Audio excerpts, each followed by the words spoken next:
Welcome to plantation info. ಇವತ್ತು ನಾನು ಗಿಡಗಳಿಗೆ ಬರುವ ಬೆಂಟ್ ರೂಟ್ ಪ್ರಾಬ್ಲಮ್ ಬಗ್ಗೆ ನಿಮಗೆ ಹೇಳ್ತಾ ಇದ್ದೀನಿ.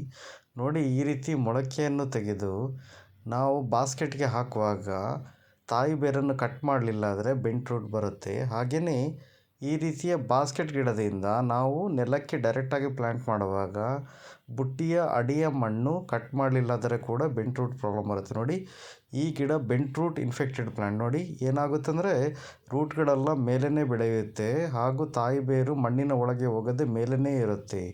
ಈ ರೀತಿ ಆದಾಗ ಗಿಡ 3ನೇ ವರ್ಷ ಅಥವಾ 2 ಅಥವಾ 3ನೇ ವರ್ಷದಲ್ಲಿ ಗಿಡ ಗ್ರೋತ್ ಅಲ್ಲೇ ಸ್ಟಾಪ್ ಆಗಿ ಬೆಳವಣಿಗೆ ಕುಂಠಿತಗೊಂಡು ನಿಮಗೆ ಈಲ್ಡ್ ತುಂಬ ಕಡಿಮೆ ಆಗುತ್ತದೆ. ನೋಡಿ, ಇಲ್ಲಿ ತೋರಿಸ್ತಿದ್ದೀನಲ್ಲ, ಈ ರೀತಿ ರೂಟ್ಗಳು ಮೇಲೇ ಇರುತ್ತೆ.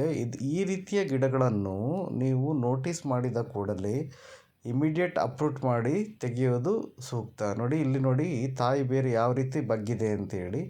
ಈ ರೀತಿ ಬಗ್ಗಿರೋ ರೂಟಿಂದ ಗಿಡದ ಬೇರುಗಳು ಮಣ್ಣಿನ ಒಳಗೆ ಹೋಗದೆ ಗಿಡವು ಬಲಿಷ್ಠವಾಗಿರುವುದಿಲ್ಲ ಹಾಗೂ ಗಿಡದ ಬೆಳವಣಿಗೆ ಕೂಡ ಕುಂಠಿತಗೊಳ್ಳುತ್ತದೆ. ಹಾಗಾಗಿ ನೀವು ಈ ರೀತಿಯ ಗಿಡವನ್ನು ನೋಟಿಸ್ ಮಾಡಿದರೆ ಕೂಡಲೇ ಅಪ್ರೂಟ್ ಮಾಡಿ ಬೇರೆ ಗಿಡವನ್ನು ಹಾಕಿ.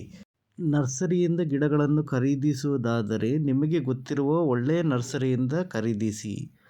ಆಗ ಮಾತ್ರ ಈ ರೀತಿಯ ಪ್ರಾಬ್ಲಮ್ಮಿಂದ ನಾವು ಹೊರಗೆ ಬರಬಹುದು. ಈ ವಿಡಿಯೋ ಇಷ್ಟ ಆದರೆ ಪ್ಲೀಸ್ ಲೈಕ್ ಮಾಡಿ, ಹಾಗೆ ನಿಮ್ಮ ಫ್ರೆಂಡ್ಸಿಗೆ ಶೇರ್ ಮಾಡಿ. ಏನಾದರೂ ಡೌಟ್ಸ್ ಇದ್ದರೆ ಕಮೆಂಟ್ ಮಾಡಿ, ಹಾಗೆ ನಮ್ಮ ಚಾನಲ್ ಸಬ್ಸ್ಕ್ರೈಬ್ ಮಾಡೋದು ಮರಿಬೇಡಿ. Thank you.